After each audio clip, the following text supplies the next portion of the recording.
ഇന്നത്തെ വീഡിയോയിൽ വളരെ പെട്ടെന്ന് തന്നെ തയ്യാറാക്കിയെടുക്കാൻ പറ്റുന്ന ഒരു ഹെയർ ഡേ ആണ് തയ്യാറാക്കുന്നത്.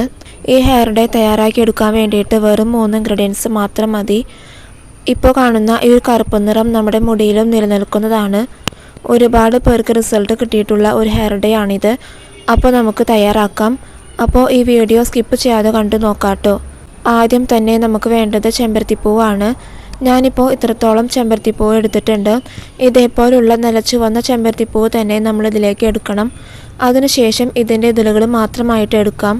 ഇതിലെ നടുഭാഗത്തുള്ള ഈ ഒരു പാർട്ട് നമുക്ക് ആവശ്യമില്ല.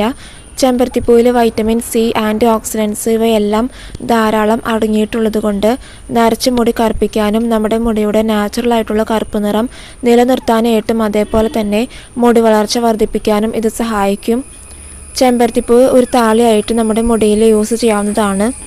അതൊരു കണ്ടീഷണർ കൂടിയാണ്. അതിനുശേഷം ഒരു ഗ്ലാസ് വെള്ളം ഒഴിച്ചു കൊടുത്തിട്ട് നന്നായിട്ട് തിളപ്പിച്ചെടുക്കണം. ചെമ്പരത്തിപ്പൂവ് നമ്മുടെ മുടിക്ക് മാത്രമല്ല സ്കിന്നിനും വളരെ നല്ലതാണ്. ചെമ്പരത്തിപ്പൂവ് അരച്ചിട്ട് നമ്മുടെ മുഖത്ത് പുരട്ടുന്നത് മുഖത്തിന് നല്ല നിറം ലഭിക്കാനും തിളക്കം കിട്ടാനും ഒക്കെ സഹായിക്കും. ഈ ഒരു വെള്ളം നല്ലതുപോലെ തിളയ്ക്കുമ്പോൾ നമ്മൾ ചേർത്ത ചെമ്പരത്തിപ്പൂവിൻ്റെ എസൻസ് ഈ ഒരു വെള്ളത്തിലേക്ക് നന്നായിട്ട് ഇറങ്ങി കിട്ടും. അതേപോലെ തന്നെ ഈ ചെമ്പരത്തിപ്പൂവിൻ്റെ കളറെല്ലാം മാറുന്നതാണ്. ഇപ്പോൾ നമ്മുടെ വെള്ളത്തിൻ്റെ കളറ് നല്ല ഡാർക്കായിട്ടുള്ള ചുവപ്പ് കളറായിട്ട് വന്നിട്ടുണ്ട്. ഇനി നമുക്ക് ഫ്ലെയിം ഓഫ് ചെയ്യാം. എന്നിട്ട് ചൂടോട് കൂടി തന്നെ അരിച്ചെടുക്കാം. ഇതിലെ ജ്യൂസ് മാത്രമാണ് നമുക്ക് ആവശ്യമായിട്ടുള്ളത്. ഇത് ഉപയോഗിച്ചിട്ടാണ് നമ്മൾ ഹെയർ ഡൈ മിക്സ് ചെയ്യുന്നത്. ഈ ഒരു വെള്ളം ഒരു ഹെയർ ടോണറായിട്ട് ദിവസവും മുടിയിൽ യൂസ് ചെയ്യാവുന്നതാണ്. ഇതൊരു ബോട്ടിലേക്ക് മാറ്റിയിട്ട് നമുക്ക് ഫ്രിഡ്ജിൽ സ്റ്റോർ ചെയ്യാവുന്നതാണ്.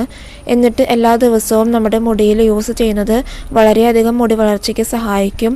ഇനി അടുത്തതായിട്ട് ഒരു ഇരുമ്പിൻ്റെ ചട്ടിയിലേക്ക് 2 ടേബിൾ സ്പൂണോളം നെല്ലിക്കാപ്പൊടി ഇട്ട് കൊടുക്കാം. നല്ല ബ്രാൻഡിൻ്റെ നെല്ലിക്കാപ്പൊടി തന്നെ നമ്മളിതിലേക്ക് എടുക്കണം. ഇനി അടുത്തതായിട്ട് 2 ടേബിൾ സ്പൂണോളം തന്നെ മൈലാഞ്ചിപ്പൊടി ഇട്ട് കൊടുക്കാം.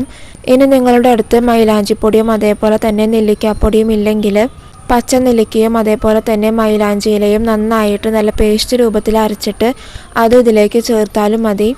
ഈ 2 പൗഡറുകൾ നന്നായിട്ട് ചൂടാക്കി എടുക്കണം. പലരും പല രീതിയിലാണ് ഹെയർ ഡൈ തയ്യാറാക്കുന്നത്. എന്നാലും നിങ്ങൾ ഇതേപോലെ ഒന്ന് ചെയ്ത് നോക്കാട്ടോ. പലരും പറയുന്ന ഒരു കംപ്ലൈൻ്റ് ആണ്, അതായത് ഹെന്ന പൗഡർ ചേർക്കുമ്പോൾ മുടി കറുക്കുന്നതിന് പകരം ബ്രൗൺ കളറിലാണ് കിട്ടുന്നത് എന്നുള്ളത്. അങ്ങനെയുള്ളവർ ഇതേപോലെ ഒന്ന് ചെയ്ത് നോക്കണം. നമ്മുടെ മുടി നല്ല ബ്ലാക്ക് കളറായിട്ട് തന്നെ കിട്ടുന്നതാണ്. ഇപ്പോൾ നമ്മൾ ഈ 2 പൗഡറുകൾ, അതായത് മൈലാഞ്ചിപ്പൊടിയും നെല്ലിക്കാപ്പൊടിയും ചൂടാക്കിയിട്ടാണ് ഹെയർ ഡൈ തയ്യാറാക്കുന്നത്. നമ്മൾ ഡയറക്റ്റായിട്ട് ഈ പൗഡറുകൾ യൂസ് ചെയ്യുന്നതിനേക്കാളും നല്ലത് ഇതേപോലെ ഈ ഒരു രീതിയിൽ ചെയ്യുന്നതാണ്. ഇതാവുമ്പോൾ കുറച്ചും കൂടി ഇഫക്റ്റീവ് ആയിരിക്കും. അപ്പോൾ 2 പൗഡറുകളും ചൂടാക്കിയതിന് ശേഷം ഇനി നമുക്ക് ഫ്ലെയിം ഓഫ് ചെയ്യാം. എന്നിട്ട് നമ്മൾ തയ്യാറാക്കിയ ചെമ്പരത്തിപ്പൂവിൻ്റെ ജ്യൂസ് ഒഴിച്ചു കൊടുത്തിട്ട് നന്നായിട്ട് മിക്സ് ചെയ്തെടുക്കാം. നന്നായിട്ട് മിക്സ് ചെയ്ത് ഒരു ഡൈയുടെ കൺസിസ്റ്റൻസിയിൽ ഇതാക്കിയെടുക്കണം. ഇത് ഒരുപാട് നേരം റെസ്റ്റ് ചെയ്യാനായിട്ട് വെക്കേണ്ട ആവശ്യമില്ല. ഈ ചട്ടിയുടെ ചൂടാറിയതിനു ശേഷം ഈ ഒരു ഹെയർ ഡൈ നമുക്ക് ഉപയോഗിക്കാവുന്നതാണ്. അപ്പോൾ നമ്മുടെ ഹെയർ ഡൈ ഇവിടെ റെഡി ആയിട്ടുണ്ട്. ഒട്ടും തന്നെ എണ്ണമയമില്ലാത്ത ഷാമ്പു വാഷ് ചെയ്ത മുടിയിലായിരിക്കണം നമ്മളിത് അപ്ലൈ ചെയ്യേണ്ടത്. അങ്ങനെ അപ്ലൈ ചെയ്തിട്ട് 2 മണിക്കൂറിന് ശേഷം മുടി കഴുകാവുന്നതാണ്. സാധാരണ വെള്ളത്തിൽ കഴുകിയാൽ മതി. അപ്പോൾ വളരെ നാച്ചുറലായിട്ടുള്ള വളരെ എളുപ്പത്തിൽ തയ്യാറാക്കാൻ പറ്റിയ ഈ ഒരു ഹെയർ ഡൈ നിങ്ങളും ചെയ്ത് നോക്കണം. അപ്പോൾ ഇന്നത്തെ വീഡിയോ നിങ്ങൾക്ക് യൂസ്ഫുൾ ആയിട്ടുണ്ടെങ്കിൽ ഈ വീഡിയോ ഒന്ന് ലൈക്ക് ചെയ്യുക. അതോടൊപ്പം തന്നെ ഈ ചാനൽ ഒന്ന് സബ്സ്ക്രൈബും ചെയ്യുക. So thank you.